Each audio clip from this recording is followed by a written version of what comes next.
So this question here is called rotated left. Given an array of integers length 3, return an array with the elements rotated left. So that 1, 2, and 3 yields 2, 3, 1. So I'm going to essentially create a new array. I'm going to create a new array called C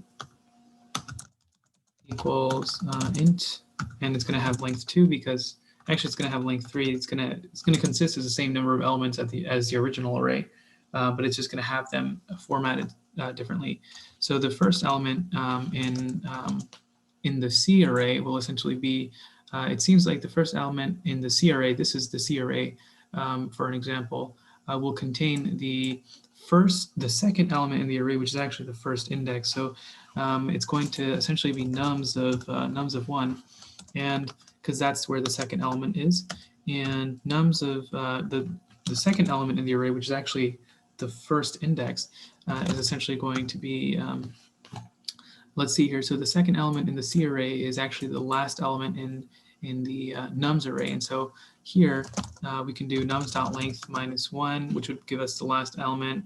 Or of course we can just do 3 since we know the length of the array, which we actually would be doing 2. That's the last element. 0, 1, 2 is the last element in the array.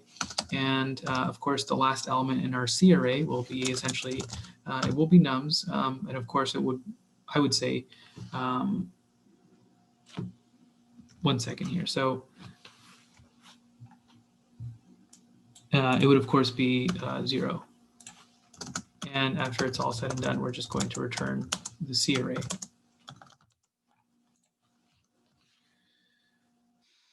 Seems like we missed to include something, maybe a syntactical error there.